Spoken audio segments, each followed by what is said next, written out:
Okay, here's a bit of a better video of my new bike. It's the 2016 Honda CRF1000L, or better known as the Africa Twin.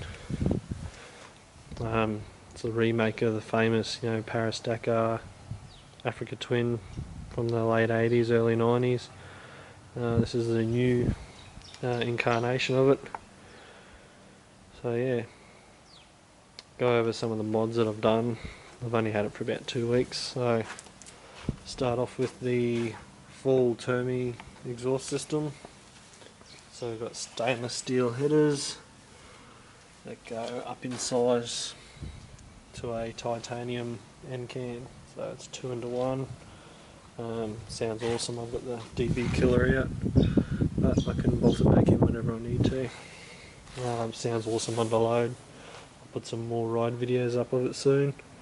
At the front I've got a Fender raise kit, lift kit, so you can't see it because it's hidden behind it, but it lifts the front fender up about 15 mil, so I've got more gap here. So especially with the knobby tyres, if you pick up rocks or mud and stuff, it's not going to destroy the fender by scraping underneath it. It gives a bit more clearance. I've got B&B off-road radiator guards in there. That's the last thing I put on. I had to modify them a bit to fit with the crash bar. Down the bottom I've got B&B off-road Safari bash plate. It's the biggest one they make, nice and wide to protect engine cases and the DCT. I've got the SW Motec crash bars, similar ones I've used on my KLR, so same design, similar shape, should help it in a stationary drop. I've got IMS foot pegs, a bit more aggressive than the standard ones, a bit bigger as well, nice and grippy.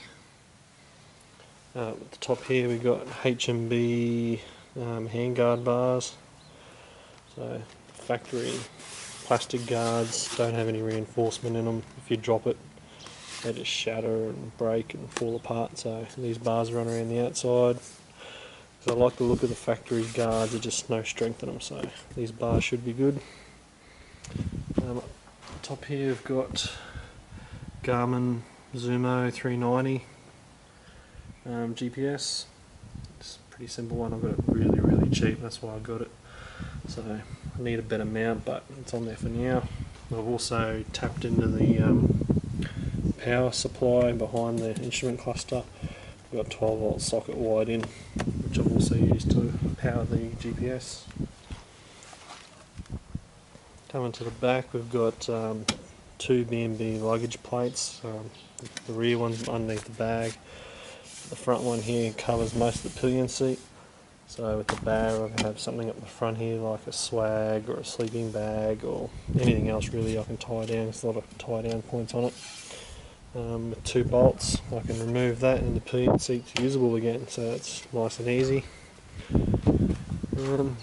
Got a large dry rider bag on the back, soft bag. I prefer soft bags, it's more resilient to drops, and yeah. Pretty large, I think it's 112 litres fully expanded, so keep my spares and tools, or using the bike day to day, put stuff in the back, so that's nice and useful. I've also got the factory Honda centre stand, which comes on the Australian bikes unless you've got the base model on, so it's nice and useful. The tyres I've got, they're Motos Tractionator Adventure tyres. Pretty hard to get a hold of. I managed to get a rear pretty easily, but a front, I've tracked down one of the last ones in the last batch that they had, so that's good. Just tried them off road today a little bit, and really fun. Plus on the road they're not loud as a knobby, you don't get that whirring noise compared to the T63s I have on my KLR, so it's very nice. I think that's about it for the mods that I've got on the bike. It's pretty much all I wanted to do. So as soon as I got the bike, everything got put on. The only thing I'd like to get really is a new GPS mount. and that a bit lower, not as high up and look a bit neater, but I haven't found the one I want yet. So as I sort of mentioned before, this is a DCT bike, which means it uses dual clutch. There's no gear lever, there's no clutch lever, that's actually handbrake.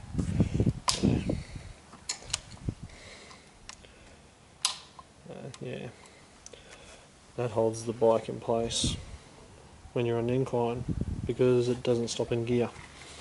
So with the dual clutch you've got probably five modes actually. You've got a D mode, which is just drive, which is sort of like economy.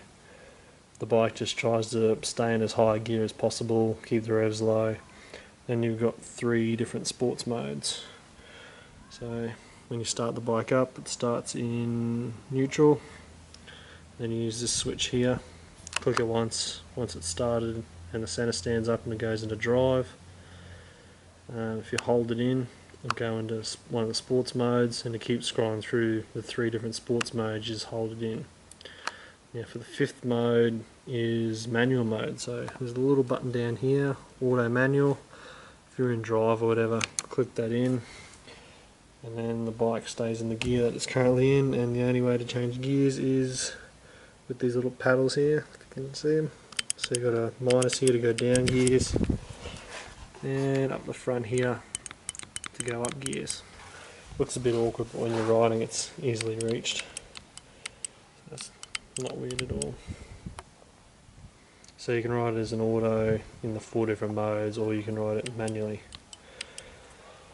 So yes, it's a little bit weird at first without having a clutch lever, especially when you first take off.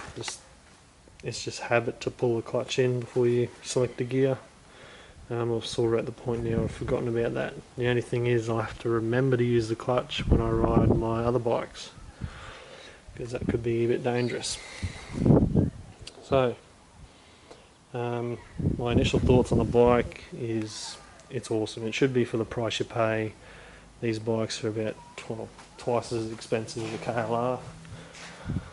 So it is a big step for me going from a KLR 650 to one of these, but I've been waiting for this for ages. It's sort of everything I wanted. It's a bike that's capable off-road, a bike that I can do long distance riding on, I can use it every day. It's got Honda reliability. So I've gone through some of the things I've added to the bike, but what does the bike come with standard? Well, this is an Australian spec bike, so a little bit different from, say, the US bikes. One of the big things is the Australian bikes, the ABS and DCT models, they have LED indicators. The front also operate as sort of daytime running lights, so they're sort of like duller but still on, making more noticeable. I've been through the DCT. It's probably the biggest thing on this bike that's different to most other bikes out there. Other than that, it's pretty traditional, steel frame. It's all one piece, it doesn't have a subframe at all, it's just all one welded piece, if you could say that. It's a parallel twin. Obviously an Africa twin would have to be a 2-cylinder, but the previous ones were V-twins. But today, with packaging, trying to keep the weight low, it's gone to a parallel twin. It does have a 270-degree crank, which makes it sound a bit like a V-twin, especially when you've got an exhaust on. It sounds awesome. It's the way one of these bikes should sound. What other features have we got? Everything's sort of mounted low for low centre of gravity. We've got a little toolbox here, I don't have anything in there at the moment, but behind that's the battery. So overall everything's kept nice and low. The only real weight is up high being the fuel tank, but even that slopes way down here, so the weight on a lower sort of level in your tank is quite low. The seat's in two pieces, the front's easily removed, so even with the plate over the rear seat, I still can take the seat off here. There's a little bit of storage underneath there. It's got a toolkit in there, which is a bit of a joke really, because it's got next to nothing in it. We've got twin discs up the front. That's one of the big step ups from my KLR. It's only got a single front disc with a twin piston caliper on it. This is 4 piston calipers and there's 2 of them. So a lot better stopping power, and it's got ABS of course. The other weird thing is having a park brake means I've got the normal rear brake, which is just a single piston, standard sort of rear brake you find on most bikes. And then underneath this little cover here is a little park brake. It's just cable operated, sort of like a bicycle brake. So yeah, that operates on the same disc as the normal rear brake. Got adjustable suspension all round. Up the front, you've got the adjusters, and then at the back, nice and easy to access preload. You can also get down to the bottom one. It's a little bit harder, but you can reach it. So yeah, that's sort of the main things about this bike. The instrumentation is really good for standard. I've got the key with me so I can't turn on. Everything's laid out nice and easy to read. You can change what you want on the screen. To turn things on and off is really simple, like the rear ABS. If you're stopped, you can turn that off with a push of a button. That's nice and easy. Traction control, you got 3 modes plus off. You can cycle through that with clicking that button, or you hold it in and it turns off. Nice and easy, you don't have to fiddle through menus. So yeah, it's a very user friendly bike. The other thing is Honda's sort of gone towards not having a start button, so they've got similar to what Yamaha's got. You got off, on, and then push it in and it'll start. So yeah, I'll go and grab the key and I'll kick it in the guts. Okay, I've got the key now, so you'll be able to see it the screen, hopefully in the daylight. As you can see, nice and about to read. You've got the GPS turning on. Everything's nice and easy to read. I'm not sure how well it'll come through on the video, but nice and easy to read. Then you go on, fuel pump primes.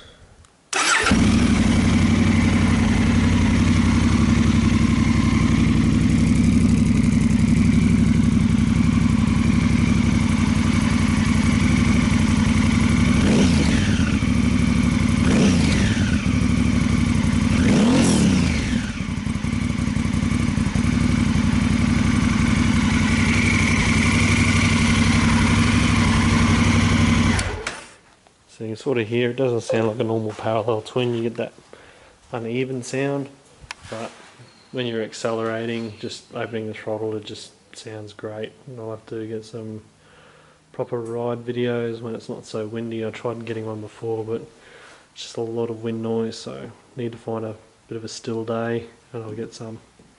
But yeah, overall very happy with the bike. I'll do a bit more of a ride video later. I've done more kilometres on the bike, my thoughts, little quirks on it. So yeah, that'll do for now.